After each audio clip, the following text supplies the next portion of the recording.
Eu falei um pouco aqui dos pais e agora sim vamos falar também mais um pouco sobre o contexto da Igreja Católica, começando sobre o monasticismo. Bom, o que seria o monasticismo, gente? Seria exatamente a origem da vida monástica que muitos dos padres na época assumiram. Então, essa é a prática do isolamento por parte de alguns devotos que desejam se aproximar mais de Deus, afastando-se dos males do mundo e da degradação da sociedade que os envolvia. Eles tinham uma vida ascética, né? Uma vida separada.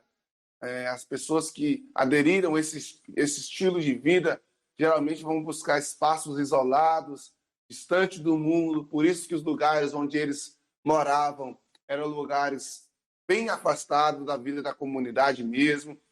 Eles não se casavam, possuíam, de início, eles tinham um afastamento das riquezas, eles não se envolviam com questões financeiras. Vai ter um momento da queda moral do monasticismo, onde vai ter uma intervenção da igreja, isso é que vai levar verdadeiramente essa queda moral. Mas, em regra geral, as pessoas que participavam dessa vida dos monastérios vai ter uma conduta muito ilibada, né? Então, no final do século VI, vai ter aí a regra benedita, dos séculos X e XI, com as reformas monásticas. Depois havia o século VIII, com a era dos frades e com o surgimento dos jesuítas. E na era da Contra-Reforma, esses jesuítas vão ganhando força. Então, nós temos vários, inclusive, nosso livro vai falar disso na página 42. Então, como seriam as causas? O que levou esses homens a ter essa vida afastada? E só dizendo que nós estamos na aula 2 já, tá?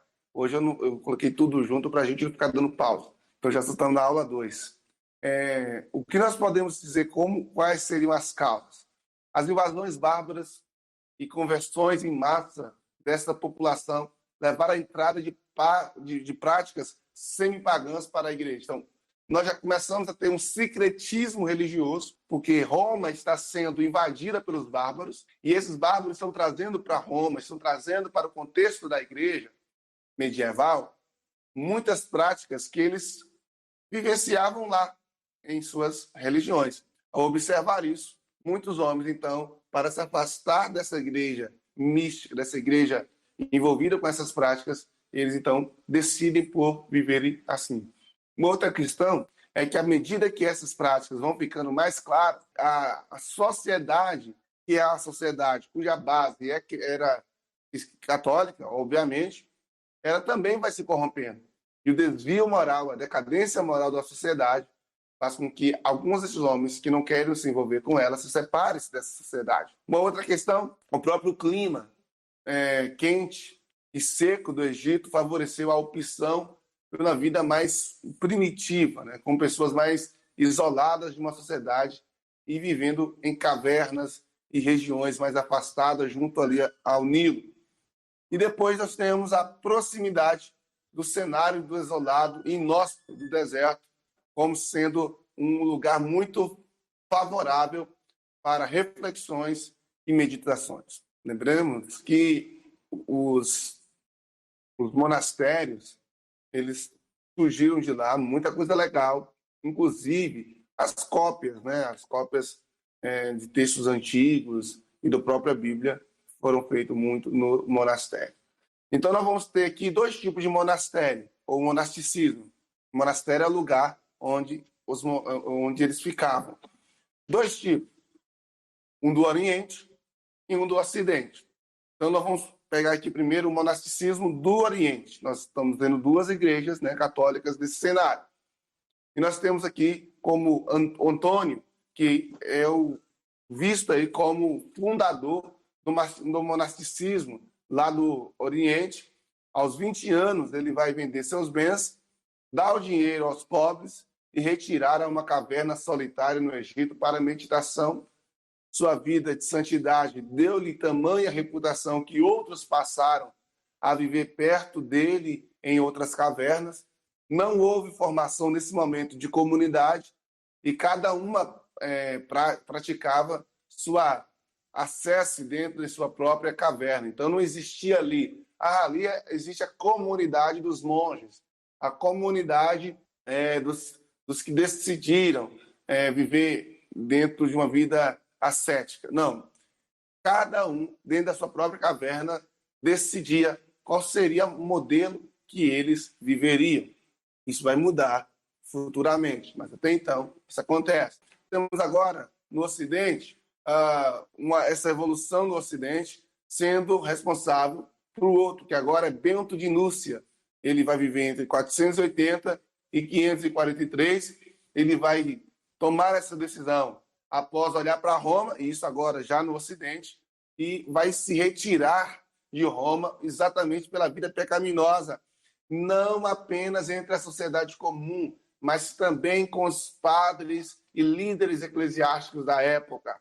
Então ele vai tomar essas decisões indo para as cavernas lá das regiões de Roma por volta do ano 500. E em 529 ele vai fundar o monastério de Monte Cassino, que permaneceu em atividade até a Segunda Guerra Mundial. Criou uma regra de conduta para o mosteiro baseada em organização, trabalho e culto, e orientou vários mosteiros sobre sua liderança. Cada mosteiro era autossuficiente e autodirigido.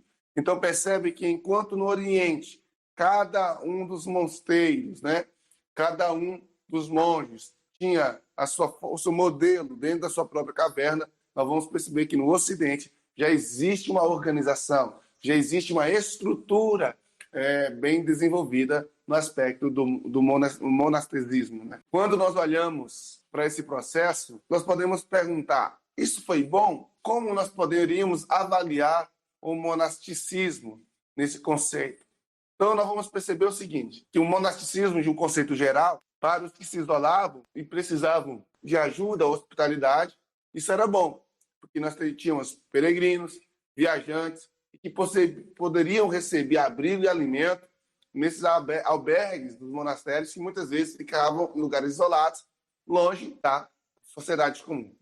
Nós temos o isolamento de grandes homens e mulheres do Império, onde fizeram com que o mundo perdesse acesso à sua contribuição. E aí a gente tem alguma questão que é ruim, porque tem muito homem bacana que não conseguiu mostrar ao mundo a sua contribuição de maneira totalitária pelo fato de estar isolado. Nós temos aqui também, nesse período, uma criação de padrões morais distintos para os monges que decidiam o celibato, que é não se casar, e para o homem comum. Só que aí agora nós temos também um outro fator que é ruim, a arrogância espiritual.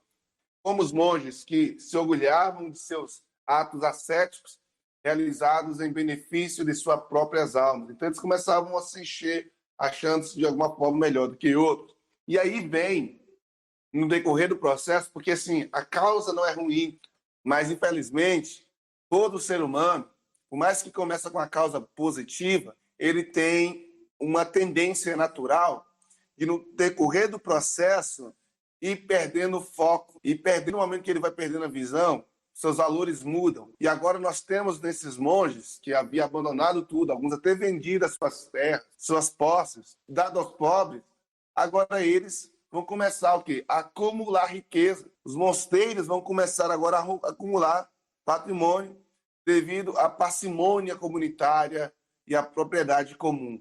O que seria isso? Pelo fato deles serem homens consagrados, a sociedade deveria bancá-los em alguns momentos. Eles viviam de uma maneira ociosa, porque eles não trabalhavam para se autossustentar. Glutonaria, porque eles alimentavam do que as pessoas davam e viviam de uma maneira bem sem fazer nada, sem trabalhar e só comendo. E aí eles vão viver dentro disso em alguns aspectos, em alguns mosteiros. E agora a igreja vai hierarquizar os monastérios. Os monges agora deveriam estar sujeitos a líderes superiores, já que essa não era a filosofia no início. A igreja agora faz com que eles tenham esse estilo de filosofia. Então, Dados esses fatores, nós vamos ter o que nós chamamos de reforma monástica. A reforma de Cluny, que já havia acontecido e caído em decadência no século XI, com a vida monástica, agora